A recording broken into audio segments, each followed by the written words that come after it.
Thank you so much for joining me today. My name is Nace. I am the founder of Flurn.com. I asked this before, but I want to just pump up the energy of the room. Who's seen us Flurn on YouTube before today? Woo! So awesome. Thank you so much.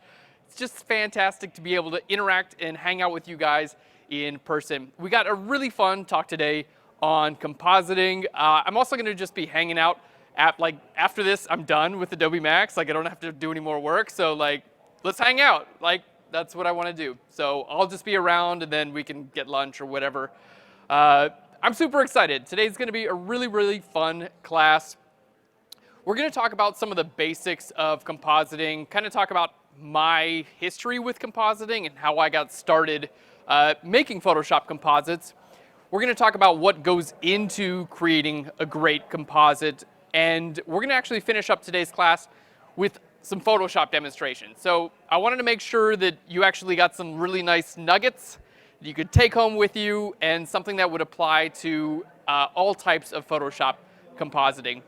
So before we get started, I know we have a large number of people from a bunch of different backgrounds. Can we see graphic designers in today's class? Yeah, that's so awesome. So we've got some really cool stuff for you. We're going to talk about graphic design and things that'll help with using stock images to make realistic composites. Because I know most of us are probably using stock. I'm a photographer, so I do a lot of my own photography, but we're going to help you out with stock. What about photographers? Any photographers in the audience? Hey guys, welcome. So good to see you. Do we have any creative directors in the house? All right, we got a few of us. Illustrators, video editors, video production. Yeah. Any 3D artists in the house? All right, that's so awesome. I love it because compositing is just really the thing that ties all of us together, because compositing can be done through many different mediums.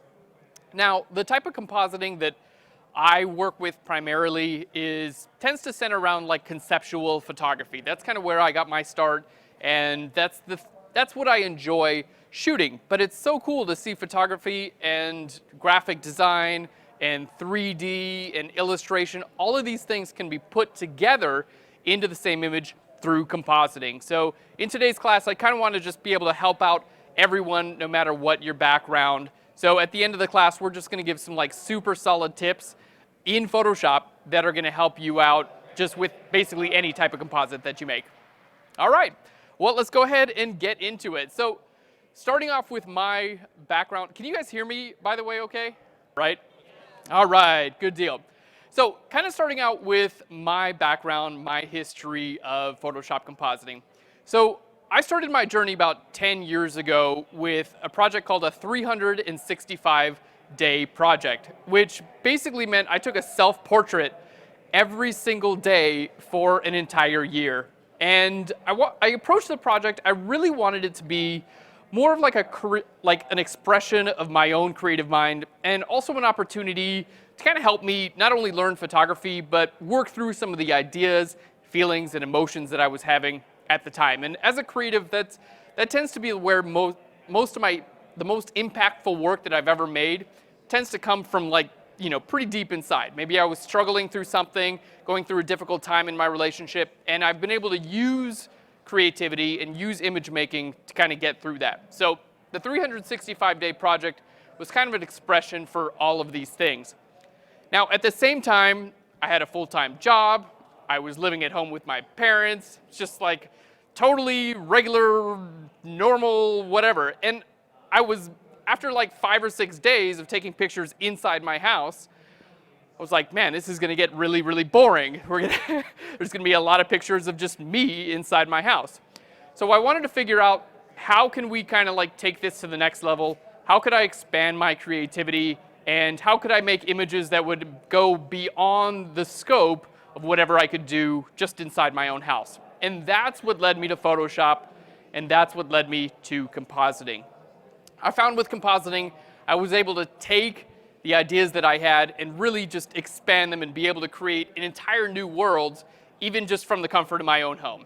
So through compositing, I learned I could do things like levitate, which is actually incredibly simple, by the way. You could just hold up a chair and take a picture of it and then Photoshop yourself out. It's like, oh, cool. I can float, make other things float as well. I learned I could join really cool graphics. At the time, Sin City was a really popular movie. I was like, I'm going to make myself into Sin City. So brought some of the rain from the Sin City posters in and made myself a little bit of a graphic novel type guy. I was able to finally join myself into the tree world by turning myself into a tree. I'm like Mr. Plant Man. My dad's a horticulturist. And for most of my life, I was like, I don't give a shit about plants. And then just recently, I'm like, whoa, I need to be around plants. So yeah, this is like really the inner expression of my soul is this picture. I was able to make friends with local wildlife through compositing, sharing a Subway sandwich. I was able to hide in corners and scare people. And last, I was able to get over my fear of flying or possibly get over my fear of being naked in public spaces. So I had a blast with my 365-day project. And again, I photographed, the background plate is in the airport. This image was just shot in my living room. So I had such a good time. Now, by the end of my 365-day project, I was getting so many emails. Aaron, your images are nuts. Can you teach me Photoshop? Can you teach me compositing? And I was like, yeah, let's do this. So it started off with one-on-one classes. Those kind of grew to larger online meetings. And then in 2011, I founded Flearn.com. Thank you. I love that energy. So I wanted to bring Photoshop knowledge to the degree of let's do some cool stuff. Let's do some fun stuff. I wanted to bring that to the whole world, and I wanted to do it free.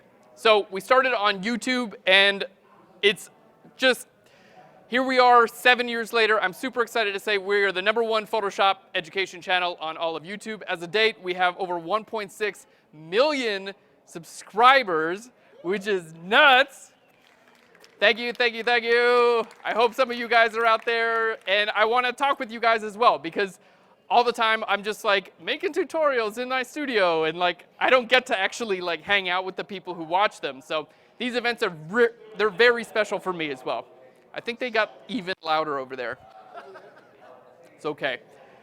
So that's kind of the background, my background, how I started Flearn, and kind of why. So to start off, let's get back into compositing and talk about what is compositing.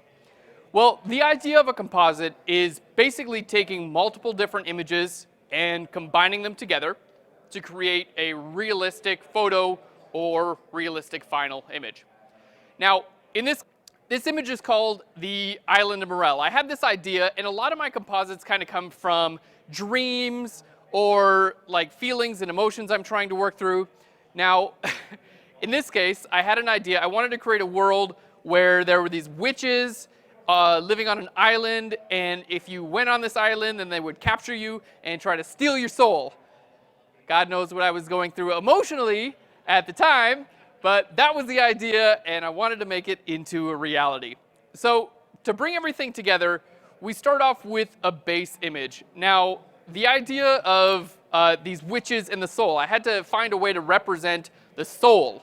So I wanted it to be like a glowing light, like a glowing light source. So I used, if any photographers are familiar with a speed light, like those things you just put right on top of your cameras, you can see there's one right over here.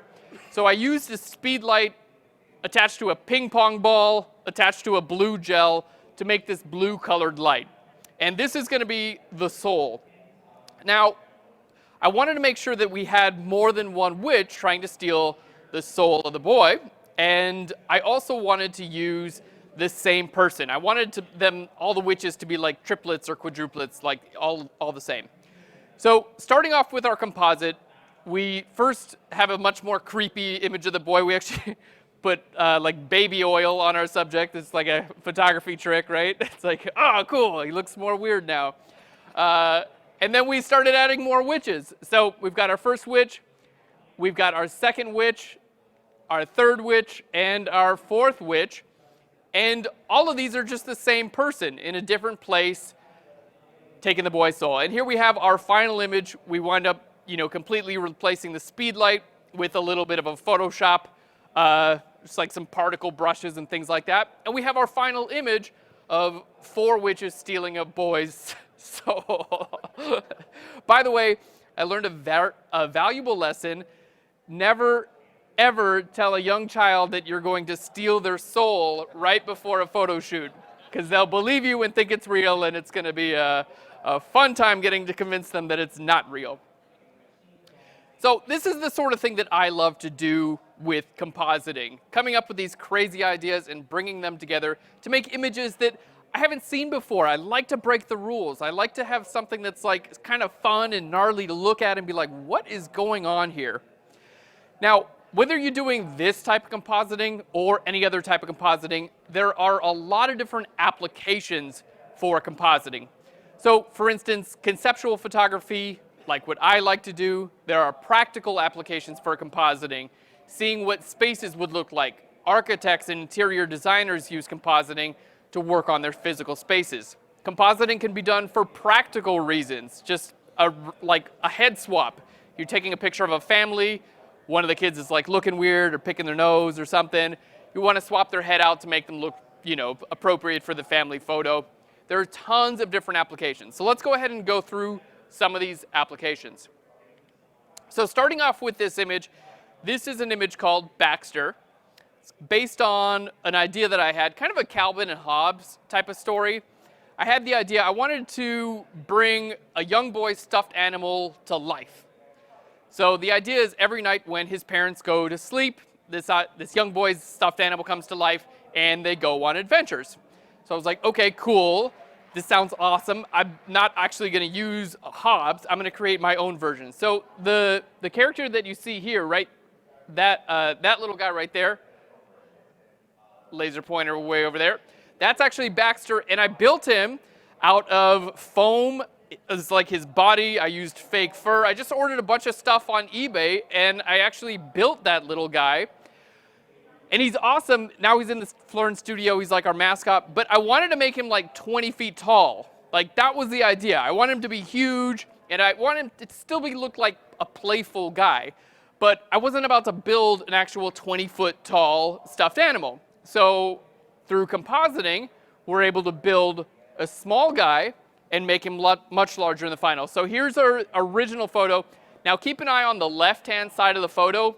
That pretty much stays the same. But the right-hand side of the photo, we replace the background and add Baxter in for a completely transformed image. So here's the final image. And you can see Baxter now goes from being a 3-foot tall stuffed animal little guy to looking like he's alive. And we had a really fun time posing. He's got like a wire armature inside of his body. Had a really fun time posing him. Basically in the studio, built just a few boxes and had him pose around the boxes, cut all that stuff out, and here he is in the final for a game of hide and go seek. So again, there's all types of things that you can do with compositing. A little bit of imagination.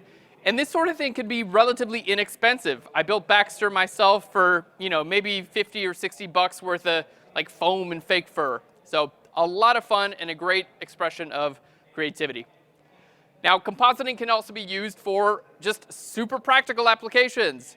Here's a picture of a Thanksgiving or Christmas dinner. Everyone's doing what they're supposed to be doing, except for Susie. Maybe she should be doing something else. That's better. Join a family. We have applications for things like exposure. We're going to be showing you guys techniques.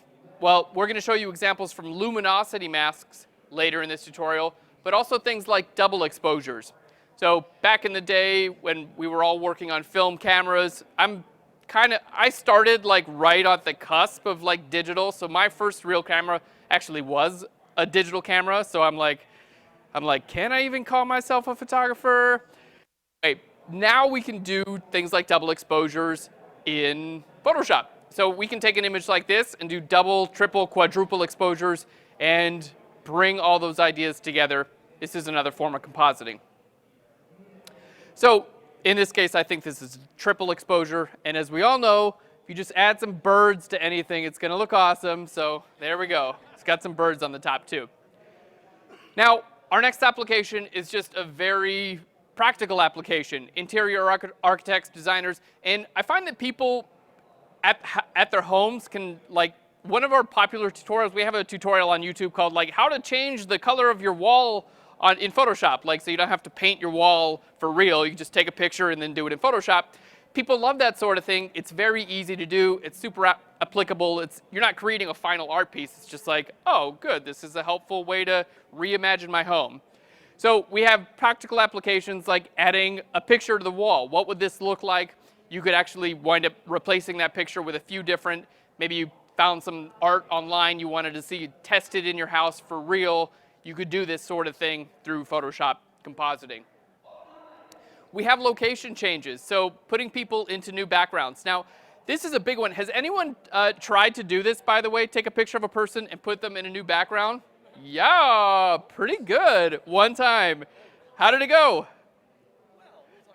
We'll talk about it later. Perfect. Well, we've got some really cool tips in Photoshop at the end of the class. So, taking a picture of a person and then putting them into a new background. That's a super common application for Photoshop compositing.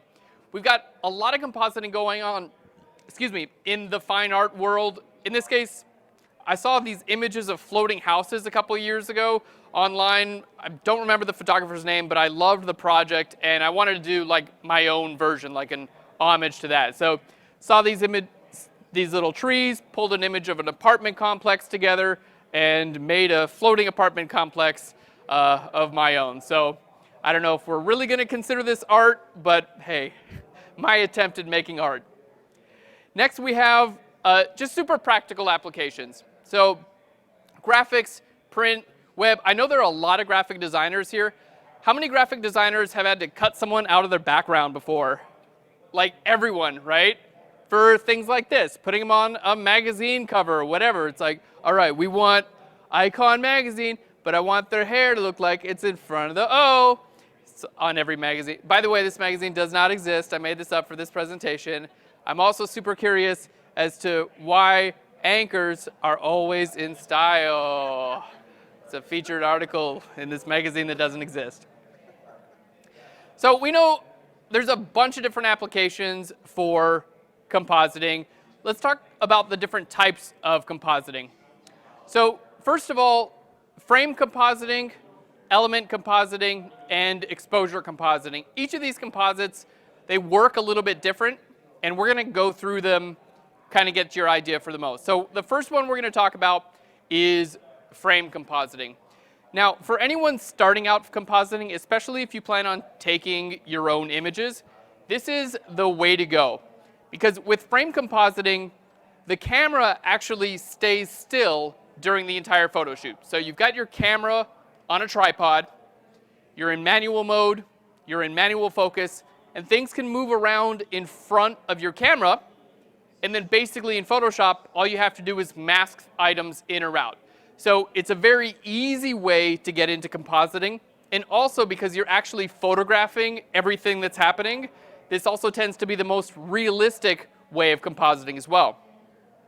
So we're going to start off with an example called the flood. Here's some of the images that went into making this final image called the flood. Now, as you can see, everything was actually photographed. I had the idea, I was going through a relationship crisis at the time. I was like, oh, am I going to get married? What are we going to do with this? So I had this flood of emotions in my own life, and I wanted to express that through an image. So my idea was to find an abandoned barn, and what we did in North Carolina, and flood it with water, like actually flood the barn. So that's what we did. So you can see all of these images here are taken, the camera's in the exact same place, the lights are in the same place. Basically, the only thing that's moving is everything that's in front of the camera. So let's go ahead and build our composite together. So we start off with our background. Now we've got one plate for our subject. Now, a lot of compositing is planning, thinking about things before they're going to happen. And in this case, we had the idea, okay, our subject was probably going to look like kind of all wet and pissed off when we started flooding the room and getting water all over her. Obviously, she agreed to do this. She was happy to be part of the project, but if you had someone pouring cold water all over you, you're not going to be making that face, right? So we made sure to get a great picture of our subject first, and then start pouring the water. And you can do this sort of thing with compositing. So here's our first frame where we start pouring the water. We filled these like giant 55-gallon trash cans with water and literally just poured them down the steps of this old building. So our first frame here, obviously you can see our subject isn't looking too happy, but we were able to bring those together. We've got the water and our subject's looking great as well. So we continue on that. We've got a couple different iterations. This next one, we really went for it and just totally dumped a trash can of water. This was for the bottom part of the image. And then again, we cut out just the water, did a little bit of light and color correction, and we have our final image called the flood. So we have a real flood of water all around our subject. Our subject looks great. You wouldn't be able to tell that in half of those images she was just covered and, you know, looking like a wet, I want to say wet dog, but she obviously, I have a dog. He looks awesome when he's wet. So this is frame compositing, and it's surprisingly easy to do because there's no like really Photoshop trickery going on in these images. I mean, we're not like cutting people out. We're not putting fake shadows on people. We're not trying to match color and light. This is all pretty straightforward when it comes to compositing. So we got a couple more examples of frame compositing. This next image is an image called Rebirth. Here's some of the photos that go into the final Rebirth image. So I wanted to create an image where someone was suspended, kind of like floating, but their hair was actually like suspending them in, almost kind of like an embryo. So this Rebirth image basically put the subject onto a stool and had her kind of crouch. So you can see this image here actually makes up the final version of our subject. But then again, with a little pre-planning, I knew that that image of our subject, we'll just go over here so you guys can see it. The image of our subject on the bottom left, which is going to make up most of our subject, everything looks pretty good except for her feet, right? Like even if she looks like she's suspended in the air, her feet are still going to look like she's standing on something. So took another picture with her feet kind of out, as you can see here, as well as here. So we'd have another frame for our subject's feet that's going to make that look a little bit more natural. So here's how we start with this composite. Our subject is standing on this stool. We go through, remove a softbox and that pole. There we go. Now we cut our subject out and rotate our subject. And then we simply pull all that stuff out of the background. You can see in this case she's got the feet from another frame. And here's our final image with a little bit of color and light correction done to it. So again, frame compositing. We've got one more example of frame compositing. This is levitation, which is actually super easy to do.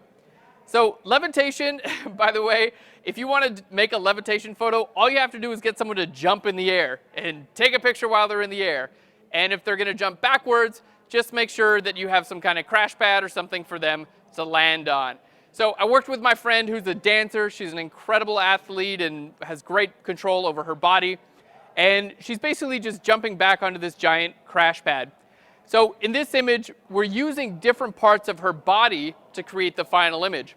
For instance, the top right photograph, this is going to be our subject's upper part of her body. And the bottom left photograph, this is going to be the lower part of our subject's body. So bringing these together, we start off again with our background. You always want to make sure to photograph a clean background plate. That way, if a power cord's laying there or something, you can always have your clean background.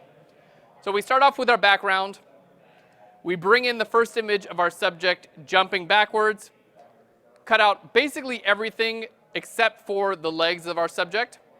We bring in our next photo, and then we combine those together, a little bit of color and light correction, and we have our final levitation photo. So if anyone wants to do levitation, now you know how to do it.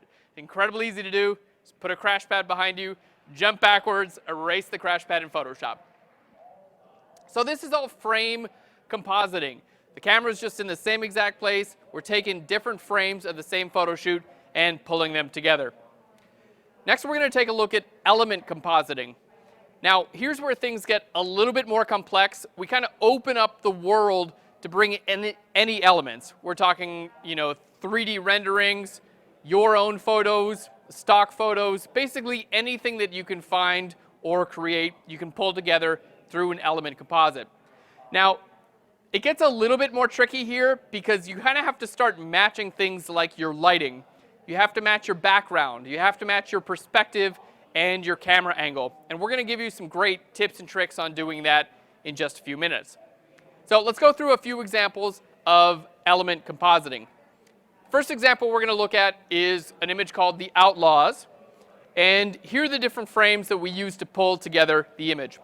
So as you can see on the top row, we have our background, and all these backgrounds are used in different combinations to pull the background of our image. So when creating composites, you always want to start with the background. That is like the big helpful tip. We're going to talk about that later as well. Next, we have images of our two subjects. As you can see, they're just photographed in the studio. I wanted to create like these light, like fireballs. They're going to be holding fireballs, basically. Anytime you want to work with light in your compositing or work with in your images, make sure to make that light real. So as you can see, we've got just a couple strobes here. This has got a red gel on it, and this has got a blue gel. It's incredibly difficult to just paint light. Like if I wanted this blue light, if I wanted to paint the light on my subject and her arms and everything, that'd be incredibly difficult to do. So make sure you photograph the light, and then you can put anything in the place of the light that you want. So let's go ahead and build this composite. So we're starting off with our background. Slight change to the background. I wanted to darken the background to add more attention to the subjects in the foreground. And then we have our first image. Now this is like, at this point, this is like the quintessential bad composite. So it doesn't look like she's actually in that location. And the reason she doesn't look like she's in that location is because she has no shadow, for one, so she's not grounded. And the light that's on our subject has no interaction with the background as well. So using the previous image, I'm going to go back a couple here. Using this image, we're actually able to pull the shadow from our subject as well as the light underneath the subject and then use those in the final. So here we have, this is the actual shadow from the studio portrait. Here we have the actual light under the bike from the studio portrait as well. We bring in our second subject. Again, work on shadow and lighting. And here we have our final image with the glowing. We basically just took some tennis balls and doused them in lighter fluid and took a couple pictures of them. So this is element compositing, pulling in different elements from different times and places to create our final photo. Next, we have a great example. This is an underwater image. I moved to Chicago. I'm a Chicago, I live in Chicago. I was going to say I'm a native, but I'm not. Has anyone been to Chicago or have lived in Chicago or likes the city Chicago? I just want people to raise their hands. I moved to Chicago like 7 years ago and went to the Shedd Aquarium. They have a really great exhibit on jellyfish there. So I just took some pictures at the aquarium, like, I don't know what I'm going to do with these. Got back and I was like, oh, cool. I want to make someone like underwater. I want to make it look like they're interacting with these jellyfish. So the first thing I did is figure out how am I going to photograph a person and make them look like they're underwater, because that's kind of a unique challenge. So first thought about their hair and their clothing. You can't just like have it sit flat. It's kind of got to look like it's floating in the water a little bit. And then I wanted to make sure that they were in what seemed like a little bit of like a thick environment. Like underwater, there's particles in the water, right? So I didn't want to just photograph someone in the open air. I wanted to create some sort of particulate or some sort of dense material in the air. So I rented a fog machine, one of those like crazy huge fog machines that they use to like fill entire giant theaters with, and just like turned it on in my house. And like 2 minutes later, the room looked like this. So bringing a couple of these images together, we have images of our subject. Here you can see the top left, that's our main subject. We have some clothing. We have images of our subject's hair that we're going to be using to pull together. I've photographed my granite countertop, which actually became like shiny particles in the water. And of course, a bunch of the jellyfish from the Shedd Aquarium. So let's go ahead and bring this together. We start off with our subject. We extend our background a little bit, and we start bringing in our jellyfish. You can see here we also have the hair. We'll just go back one. Now we have the hair kind of adding to this effect as well. So we're bringing in some jellyfish, a few more, and then we start working on the lighting of the image. And after the lighting is looking good, then we do all the color work, and here's the final image of the image I call Underwater Fantasy. So again, a lot of compositing is pre-planning, just making sure you know what's going to go into this image and thinking about like the own unique challenges, and in this case, things like, you know, we had like bubbles coming out of her mouth, and her hair looks like it's floating. So all those things go into making a composite look somewhat realistic. We got one more example here. This is my little homage to Star Wars. I'm a huge Star Wars fan. I have been since I watched the first movies when I was like 12 years old. I wanted to create like my own version of a Star Wars world. So I came up with this idea of making a dark force. You guys remember the sand people from Tatooine? I wanted to create my own sand people. I love those guys. So I knew I was going to have to use a lot of compositing to bring this together. It's actually a huge composite. It's like, it's very, very large. Another thing with compositing is, you know, if you got like a 20 megapixel camera, which was like, when I built this, that was like standard, whatever. But the final image is like 80 or 90 megapixels because you can just make images as large as you want. So here's some of the images that go into the final composite. You can see we have some planets here. We have our subject that we photographed in the studio. Now, for me, a lot of this fun is I got to design the wardrobe for the subject. So we just used a bunch of burlap that we kind of tore up and got dirty and covered our subject in it. He's wearing a little mask, and then he's got this wand thing. So that can be a lot of fun because you get to physically build things. We've got some lights in Chicago that wind up forming the buildings in the background. We've got these rocks up here that find up the rocks up at the top. Those form the civilization in the background. And then we've got this animal here. It's a real animal, by the way. Does anyone know what this animal is?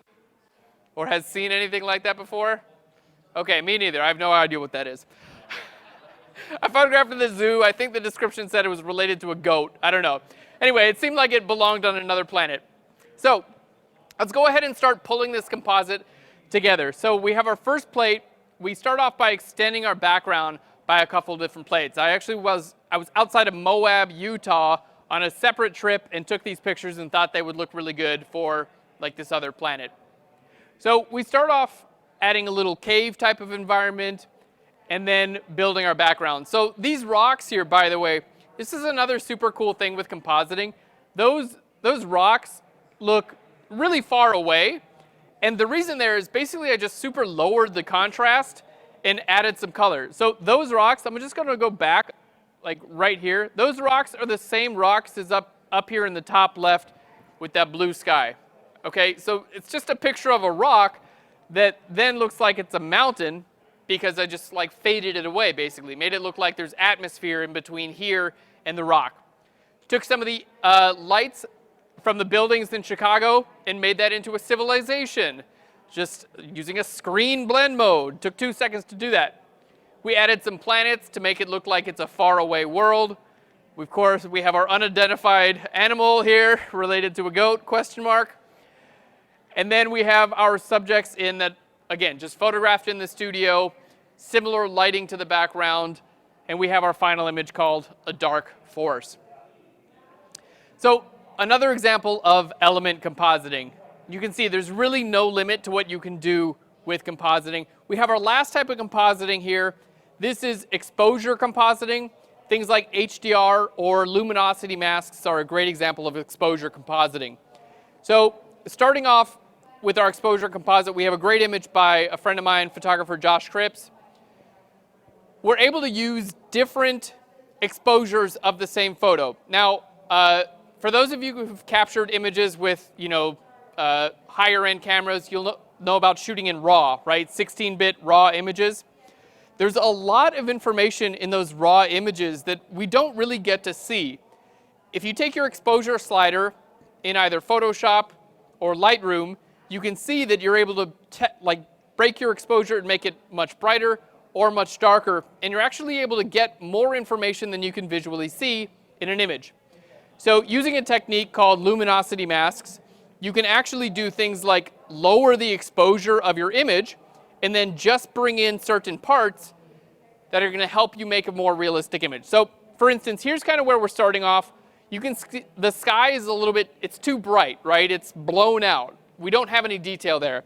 And there's really not information in the shadows here, in the rocks, and in these trees as well. Using the same image, we're able to change the exposure and then bring in certain parts. For instance, here we have information in our sky. So I'm able to bring that information from our sky, and we no longer have a blown out sky. We go the next step, and we take a look at our shadows as well. Here's our before and after. So this is actually not HDR. This is not 3 different exposures. It's actually the exact same photo exposed differently using Lightroom that we're able to bring in through masking in Photoshop and go from the left image to the right image, which, you know, big difference, especially those who want to work in the professional landscape photography world. Very, very valuable techniques.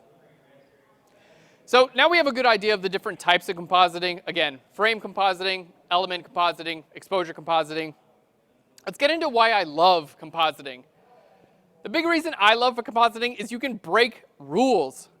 You don't have to prescribe to the physical rules that run our universe. Gravity doesn't have to exist. You can have multiples of different people. You can change the size of objects. You can change the amount of objects, and you can put people in new locations. You can break all the rules. So moving on to our first rule, this is the rule of time. Objects can be photographed at different times and then placed together to look like they're in the same environment.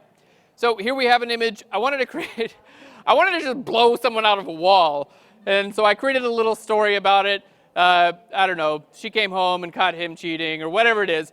They're blowing him out of the wall, and all this was photographed at different times using a few different types of compositing. This on the wall here, this is actually, I just got some like drywall at Home Depot, just like a piece of drywall, and then like smashed it in with a hammer, photographed that at the same angle as this wall, and then just used the smashed in part. So I didn't actually smash in a whole wall. This whole section was actually just like this big in real life. And then our subject we photographed separately and brought them all together to complete this effect. So we're playing with time here. These things didn't all happen at the same time, but we're able to bring them together. We're able to play with scale as well. This is my cat Spartacus. I wanted to imagine him as like a 20-foot tall protector character. So here he is protecting someone, again, in an old abandoned barn in North Carolina because they're cheap. They're basically free. You just show up and hope you don't get kicked out. So for much of my career, that was where we did all of our photo shoots. Here we have another example of working with scale.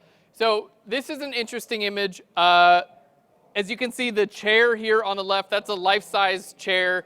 Our subject actually is, larger than life. So what I did to photograph our subject and make it look like she's actually in this room is I built a small room. So about 2.5 feet by 2.5 feet, just out of like particle board, I built a small room and drilled holes in the ceiling and then dropped light bulbs into the room. The light bulbs were to match the lighting of the room itself. So here you can see we have lights on the ceiling. I drilled holes and dropped light bulbs to match the exact same lighting places in that tiny little room. So that helped me to match the perspective of the room and the light of the room. Not only that, but I got a black linoleum floor for my tiny room that reflected the black floor of the final room. So bringing those together, we have a lifelike composite because we basically matched all of the properties of the full-size room in our tiny little room. That was it's a throwaway thing, just for the photo shoot. You take away the walls of it and you have something like this. We're able to change the amount of objects as well. Here I wanted to create my version of like a playing card image. It's part of a fun shoot we did for a Photoshop tutorial. And this is the same subject in a slightly different pose. You can see you can have as many different subjects as you'd like. And again, This, also we talked about that Island of Burrell image with the witches stealing the boy's soul. You can also obviously have multiples of any object. So people is really common. Also, there are themes where, if you want to be standing in a field with like 1,000 red bouncy balls all around you, you can just take one and photograph it in a bunch of different places, and then you have 1,000 bouncy balls. You don't have to spend the money and bring 1,000 bouncy balls with you. We can also change location. This image, we'll show you the final here. This was actually a friend of mine, Tara. We photographed her in a parking lot near my apartment complex in North Carolina. And she was actually wearing this, so she looked super funny. We got a lot of interesting looks. But with Photoshop, basically cut her out and then put her into this post-apocalyptic ice world. So we get to break all these rules, and that's what makes compositing so much fun. So let's talk about building a composite. Let's get one of these things done. There's basically just 3 steps for building a composite. Our first step is the sketch phase, getting your ideas into a sketch into 2 dimensions. Now, this is super important because our final product is going to be 2 dimensions, right? We're creating an image. So if you can get a sketch in 2 dimensions, it's going to help you figure out what you want to do to create your final image.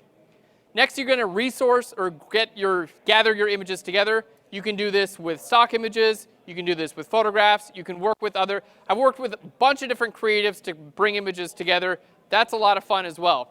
And then you just have to merge them together in Photoshop. If you're doing frame compositing, pretty easy to do. Other types of compositing, we've got a bunch of tutorials on Flurn. I wish I had like 6 hours today with you guys. I'll just show you how to do everything. But just in case, we have tutorials on Flurn. So let's talk about sketching. Now, sketching is super important, but there's one caveat. You have to be a really, really good sketch artist. And as you can see, I am a really, really good sketch artist. So here's the quality of the sketches you can come to expect from me. All right. Let's talk about this sketch. So this is a sketch for an image called Going Home. And in this image, I wanted to create a person that was half above ground and half underground. It's part of a story I was working on where this woman was like half plant, and every night she would have to go underground and like have her roots spread out, basically. So half above ground, half underground. How do you actually do that? Because you can't photograph that for real, right? Even if you were to bury a person half underground, how do you photograph that? So I broke the image up into 2. So we have our top half of our subject, just her legs sticking out. And I was like, okay, we could do that. Legs sticking out of the ground, that sounds pretty easy to photograph. I think I could do that. The bottom half of the image is basically just our subject underground, but it kind of looks like she's just laying on some dirt, right? So I was like, I can do that. I can photograph a subject laying on dirt. So for the top half, I figured if I just get down low and dig a hole in the ground, I can photograph a subject with her legs up. And for the bottom part of the image, if I just get on a ladder and photograph her from the top down, then I can do that. She's just laying in some dirt. Now, at the same time, using this sketch, figuring out how I'm actually going to make this into a photograph, I'm also working with a color palette because we're creating this from scratch. There's no rules here. So using like Adobe color themes built into Photoshop, I created a color palette. I wanted some pinks in there and some yellows and some greens. So this is another fun thing that you can do with compositing because you're just making all of this stuff. So just make it, decide on your color theme ahead of time. So let's go ahead and talk about bringing these images together. So as you can see, the top left image here, this is our subject underground. And again, I was just on a ladder from the top down photographing the subject. We have our images here in the middle top and top right. This is our subject with her legs sticking out of the ground. We have what's going to be our background here, and then a couple of other images. So let's go ahead and start taking a look at these. Now, one thing that I didn't know when we were doing this, by the way, you see that giant vine that's right near my subject here on the top left? That giant root? We were like, oh, cool, let's put a root in there to make it look realistic. What I didn't know is that's actually poison ivy. That is a poison ivy root, and literally everyone was covered in it. I felt so horrible, but everyone was super nice about it. We got a fun image to sometimes you do all this stuff and the image doesn't actually work, right? Like I'm showing you all the stuff that did work. Like stuff doesn't work sometimes. Thankfully, in this case, it did work and everyone forgave me. Everyone got poison ivy. They were really nice about it. So let's go ahead and take these images and start pulling them together. So we have our sky. Again, we're always starting with our background. Next, we have the images of our subject's legs just sticking up. Here you can see we have our pink and our green starting to come together. Put some fake plants around our subject. Again, she's going home into her plant world. We have our subject, again, photographed from the top down. And then finally, we pulled them all together to create the final image called Going Home. So let's take a look at the sketch in comparison with the final image. And here you can see it really helps out when creating that final image, because in the sketch, I was also able to figure out, okay, what do your legs need to be going? What directions do your legs need to be going? And in the bottom part of your image, like what side? Is she going to be photographed on this side? Is she going to be photographed on this side? How do we bring all that together? So the sketch phase is an extremely important part of bringing in, or just making a Photoshop composite in general. So let's move on to a couple little tips here. Getting started with compositing, the first thing I recommend is building your background, creating your background. Now you can create a background from multiple different backgrounds like we did for the dark forest image, or you can just find a background. This can be a stock photo. Now the reason you want to start with your background first is because it kind of informs everything about the scene. It informs the light, it informs the camera angles, the perspective, basically everything. Like if I'm standing here, I'm lit by all these lights, right? Like I look this way because of how I'm being lit by my environment, right? Like if I was a cardboard cutout of someone who was photographed outside, I wouldn't look real right here because I'm not being lit by that environment. So that's why it's super important to start with your background always. You can take background plates as a photographer you'd like. If you're working with a photographer, you can have them start off with the background as well. You can match everything to a background. It's extremely difficult to photograph a subject and then match a background to that because, again, perspective, lighting, camera angles, there's a lot that goes into it. Next, we're going to talk about matching lighting and then matching perspective, which we've got a great Photoshop demonstration for you. So starting with our background, can anyone tell me what direction the light is coming from in this background? Yeah, you got it. You did it. So yeah, this side of the building is lighter and that side of the building is darker. So the right side is lighter, the light is coming from the right side. So even if this is all you get out, if you match the lighting, your composite's going to look a lot more real. So here we have our subject in. You can see he's got a shadow on the left-hand side. The lighting from our subject, the lighting from the background, the lighting matches, making the composite look more real. These are just stock images from here moving forward. I wanted to help. I know a lot of us are using stock images when we make these, so I wanted to help give you guys some great tips when using stock images. Next, lighting, and we're talking about quality of the lighting. Is this a sunny day? Is it overcast? On a sunny day, you're going to have bright, hard light, which produces hard shadows, right? Like these shadows that you can see of me right here, these are hard shadows. They're well defined. So a bright sunny day will produce hard shadows. A cloudy day will produce soft shadows that are undefined.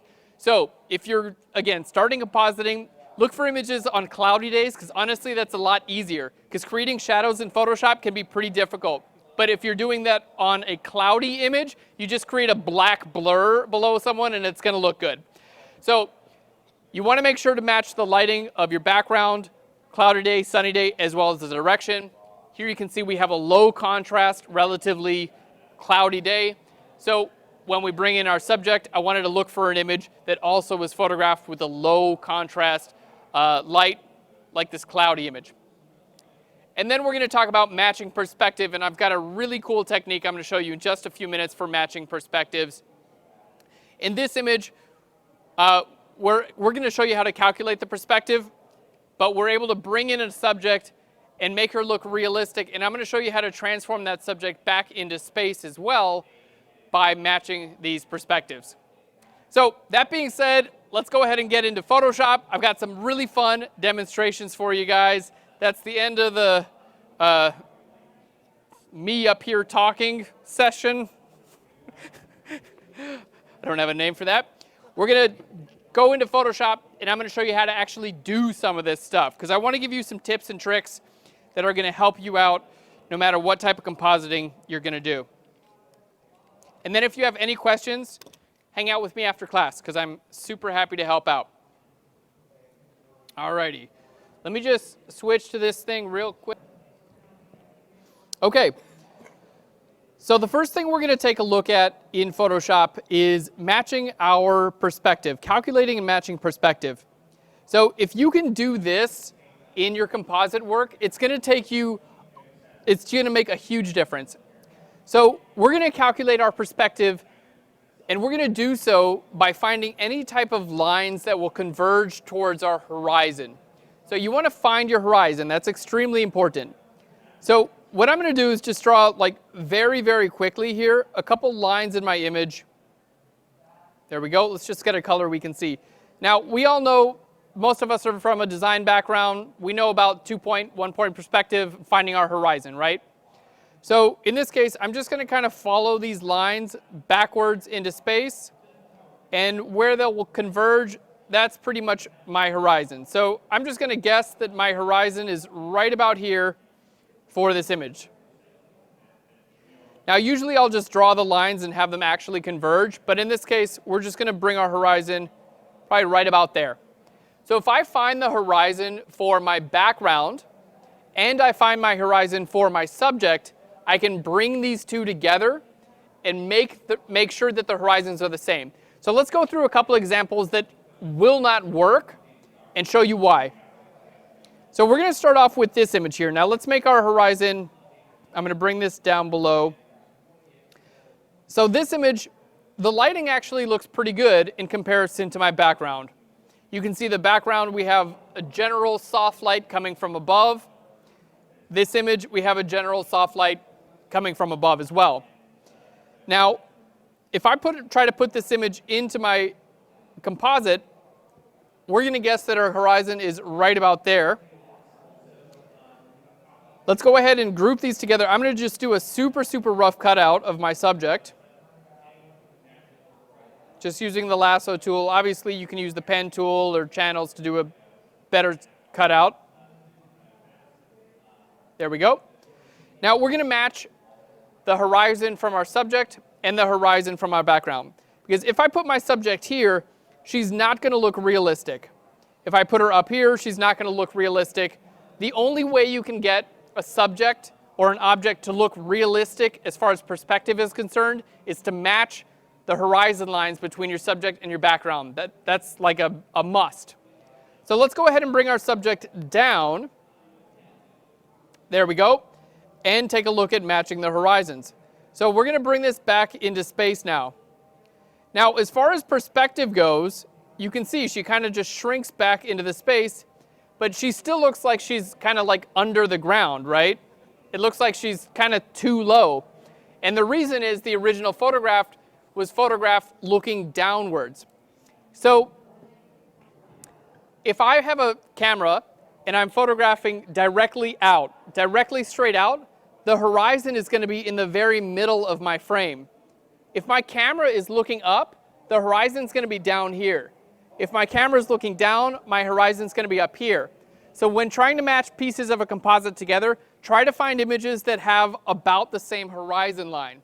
So horizon line in the middle of the image, like kind of what we have here. Try to find an image that has a horizon about in the middle as well, and that's going to help you out with the composite. So this is an example of this image not really working because the horizon in the original image was just too high. So we're kind of looking down on our subject, but our background, we're looking straight out. Those are just not going to work together. So that's one thing you want to look at, match those horizons. The next thing we want to look at here, there we go, is our lighting. So let's take a look at this image here. Our horizon's about in the middle of this image. So let's go ahead and bring our subject right down here. I've already cut this subject out of the background. Let's take a look at the next thing we need to keep in mind when we're compositing. So we'll re-enable this layer mask. our perspective here is looking a little bit better. Still not perfect, but a little bit better. Now this subject, even if I were to match the light levels and the color levels to the background image, she's never going to look real in this environment. And the reason is that the light on my subject does not in any way match the light on my background.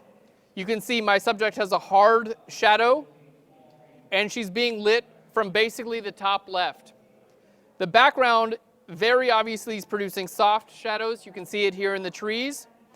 And it's just a general wide light coming from the top of the canopy. So even if you get your perspective right in this image, everything else right, it will never look realistic. So one, make sure you match the perspective, and you can do so by finding that horizon line. Two, make sure you match the light. So let's take a look at our next image here.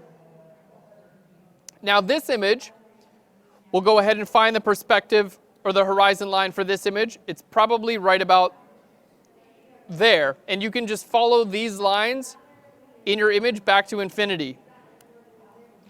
So that's about where my perspective tells me it is for this subject. Let's just bring that up. We can also tell with this subject that she's being lit by kind of like a hazy light. So we have our perspective match and we have our lighting match. So if I re-enable this layer mask, all of a sudden she looks a lot more realistic in this environment than any of the other subjects. I got one question. Does anyone know what time this class ends? 1:45? Yes! I get to show you guys cool stuff. Okay. So right now we've got our lighting match pretty good. We've got our perspective match pretty good as well. So my next big tip, when you find those elements that you think are going to start working together, now we want to bring it to the place where it actually works together. So my first big tip here is turn your image black and white.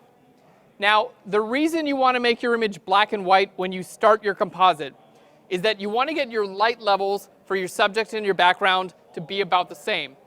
Even if your subject is lit with cloudy light and your background is lit with cloudy light, your background might be a lot brighter or a lot darker than your subject. So you want to match those light levels. And doing this in black and white makes it much, much easier. You're just looking at light levels at that time. You're not paying attention to the color. So always start in black and white with your composites. Always match your light, and then you can work on color. So let's go ahead and do it. We're just going to make a black and white adjustment layer.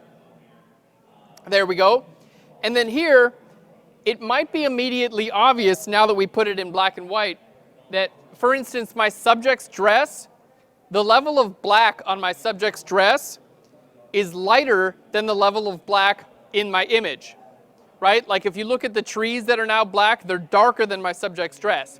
That should never be the case, especially because my subject is closer to the camera, so she has less atmosphere to work with. Like if mountains get lighter because they're really far away, but the closer an object is to the camera, it should actually be darker, okay? Because you're not competing with atmosphere. So by turning this black and white, immediately I know that my subject, the black levels anyway on my subject, they need to get darker. Now I want to affect just my subject in this case. I don't want to affect my background. So I'm going to use something called a clipping mask. Has anyone used a clipping mask before? All right, you guys are so awesome. I love it.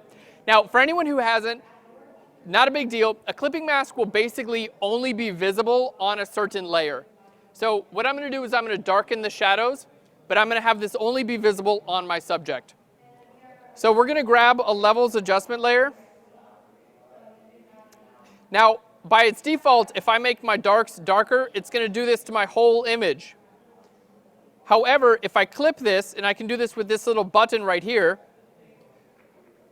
now this only affects, I clipped that to my black and white layer. Let me make sure I clip it to my subject. Now this only affects my subject. So I'm able to work with the light of my subject independently the light of my background, and I'm able to help match them. So as you can see, if I just take my black levels and just make them a tiny bit darker, all of a sudden we're looking much better. Now the top half of my subject looks good.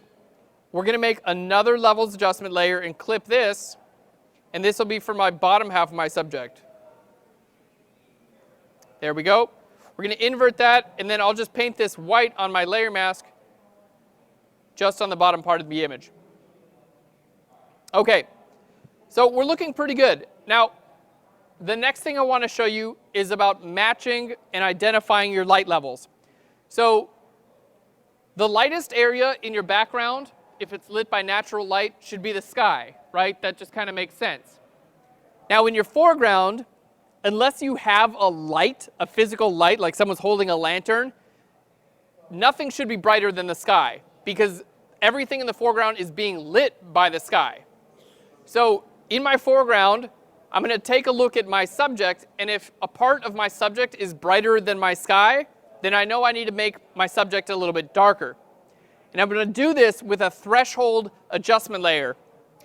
So this threshold adjustment layer doesn't get a lot of use in Photoshop, but it's really great for analyzing light levels. So if I take my threshold and start to bring this from the left to the right, I'm looking at the light and how it naturally decays in my image.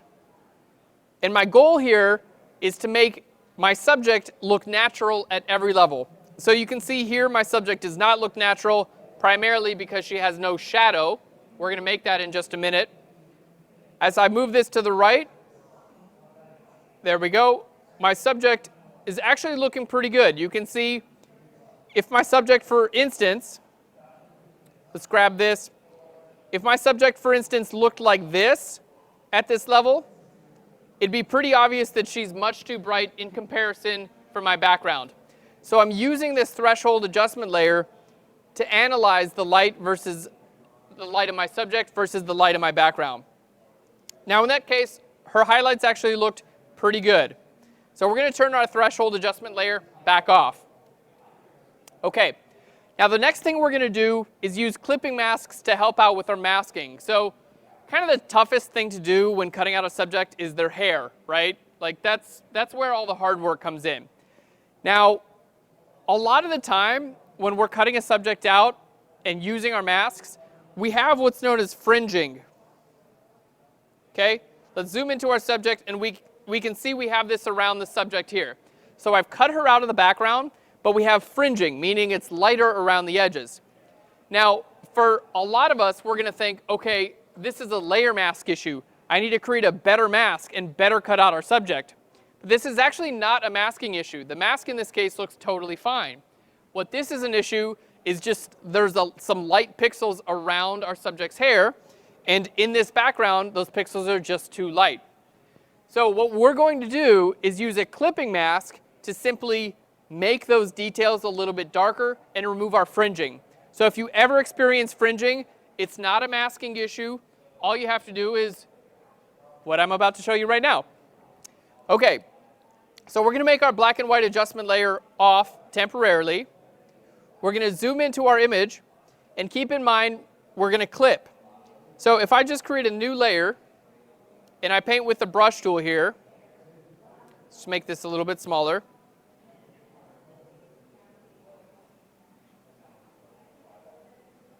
There we go. So if I paint with the brush tool on a new layer, and it's not clipped to my subject, it just shows up everywhere.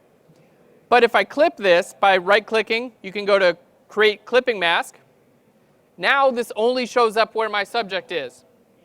So I can use clipping masks to have a new layer only show up where my subject is.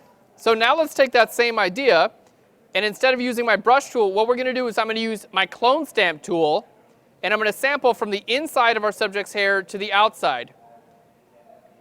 And literally, I'm able to paint. You see where those light-colored fringes are? I'm just painting the color. I'm simply replacing the light-colored fringes with hair color. So my mask is staying the exact same, and I'm literally able to just paint away all of that fringe. Isn't this awesome? Yeah! No more fringing issues ever. So I'm just painting away the fringing. Now, you can do this with a clone stamp tool. You can do this with a brush tool. You can do this with any number of tools. Basically, I'm just going super quick here because I want to show you as much as possible. But basically, we're just able to paint away all the fringing. And if we want to take this to the next level, what we can do is actually start to bring in some of the fringing from her new environment. So objects, three-dimensional objects, reflect their environment on all sides. So we're going to be reflecting the environment from the front, but we actually also reflect the environment from the back. And that we see as light or color that kind of curves around surfaces facing the back. Like if you were to hold perfectly like a mirror sphere, you would see a little bit of what's behind the sphere as well on the back sides of the sphere. So to help your composites look more realistic, you can take some of the light and some of the color from behind a person and have it kind of come around the edges, like creep around the edges, and that's going to help integrate them into the scene. So we can use clipping masks to do that as well. So for instance, as we bring our subject in, let's just create a new layer here. I can take some of these colors, and this is easy just using the brush tool. I can take some of these colors and the light levels. You want to use a super low flow here. So I'm using a flow of like 10%, and I'm simply painting some of the color and some of the light levels over top of my subject, especially here in the shadows. Check this out, what I can do with these shadows. Just a tiny layer of light, and again, you want this to be subtle. Almost like I'm not doing anything at all. But this little bit of light that's kind of creeping around your subject can really help to integrate them into the background. Just do a little bit more of this. I'm kind of overdoing it right now just so you can really see.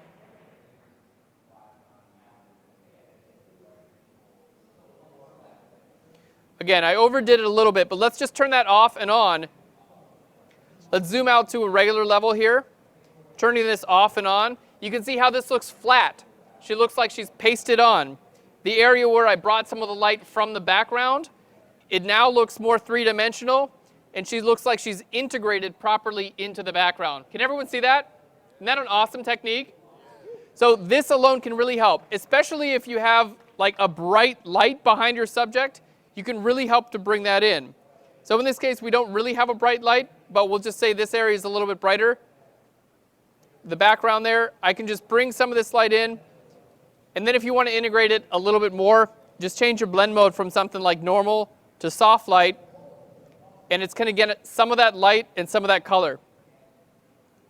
Now what's really fun is you can actually do this with the highlights and the shadows of your subject as well. So again, this subject is in a green forest. So some of the color from this green environment should be reflected onto my subject as well. So what we're going to do is I'm going to create a levels adjustment layer. You can use levels to adjust light and dark, but you can also use levels to adjust color.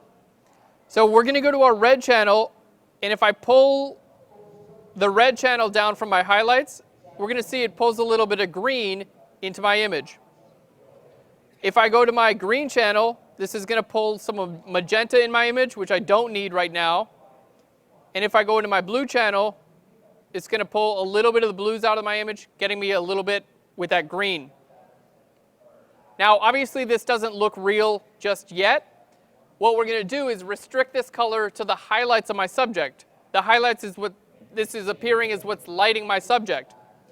So you can do this through Apply Image.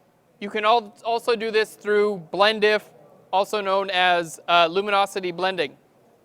So if I go to Image and down to Apply Image, I'm able now to apply a merged version of this image onto my layer mask. So let's hit OK there.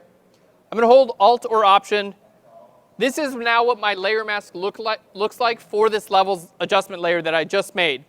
So layer masks, the light areas in a layer mask will make it visible. Dark areas will make it invisible. So I'm using the light properties of the image itself on the layer mask to define the visibility of the layer. So now the lighter areas in the image become visible on this layer. And what we're doing because I want to affect the light areas of the image, is now I'm able to color the light areas of the image using the apply image function on the layer mask. That's extremely complex. Did anyone understand that? One person, two people. All right. Well, let's show you how it works. Now, at the same time we did that, I brought down some of the light levels, so I just want to bring them back up just a little bit more. So what we're able to do in theory and in practice is take the light levels of my subject and push them now towards this green color so it looks as though she's properly reflecting the colors of her environment. So let's turn this off and on, and you can see this subtle adjustment now looks more like she's actually in that environment. You can see she has too much red in the before. Now we're adding the green and adding the yellow, and she's properly integrating into her environment. So we don't have a ton more time. Obviously, if I were to do all these things throughout the entire image, it would start to look more and more real. Now the last thing I want to show you before we run out of time is creating a shadow. We talked about this type of compositing. If you are going to be working with element compositing, I recommend using soft light, because then you can make your own soft shadows. Makes it much easier. So we're going to paint underneath our subject. I'm actually going to grab some shadow colors from my image itself. Shadows are most definitely almost never black. They usually have some of the color of the background in them. And usually it's the opposite of the light source. So if you have a warm light source, shadows will be cool. A cool light source will produce warm shadows. Easiest thing you can do is just pull shadows from your background image just with your color picker. So what we're going to do is start off with a really low flow, and I'm going to paint in right underneath our subject. Now using a low flow allows me to get a build-up effect. Shadows are more dense closer to your subject, less dense farther away. So as I paint in these shadows using my low flow with my brush tool, I'm just simply painting until the line on the bottom disappears. And we can see that's the beginning of a shadow. Now we're going to make a new layer, still using about a 10% flow with our brush, and we're just going to paint with a larger area now underneath our subject here. Okay, just a larger area. This is just all the light that my subject is blocking. There we go. Kind of pull it coming down from the dress there a little bit. And then we're going to do one more layer, and this is going to be the core of the shadow. The core is just right here. This area is going to be the most blocked by light. Towards the edges, light's going to kind of peer in, right? But the core of the shadow, this is going to be the darkest area here. That's going to give the subject just a little bit more of a ground to stand upon. There we go. Now if you really want to integrate this, in this case, my subject and my shadow are both relatively dark. I don't want my subject's dress to be darker than the shadow, or vice versa. I want them to have about the same light levels. So you can do that just by grabbing your brush tool and painting right over the top of everything, just to integrate those two just a little bit. And I'm doing this with a really low flow. And normally I would spend probably about 10 minutes on a shadow like this. Spend about 10 seconds on this shadow. But you can see, let's just show you guys here the before and after. So there's our before. We've got the core, the shadow that's right under your subject. This should be the most dense part of the shadow and the most visible. Then we have our larger shadow, and we have the core of the shadow. So combining all these things together, we have a shadow that actually starts to look realistic. So in just a few minutes, we were able to go from this image here, where our subject is not cut out of the background, cutting out our subject. We worked on matching our light levels. We worked on matching the color of our subject. We used our clipping masks. We brought some more color into our subject, and we were able to add a shadow, helping it look more realistic. Thank you so much. I've had a wonderful time hanging out with you. I hope you got some great helpful tips that you can take home with you to make any composite more realistic. I'm going to be hanging out here. We'd love to meet you. Thank you again. Have a wonderful day.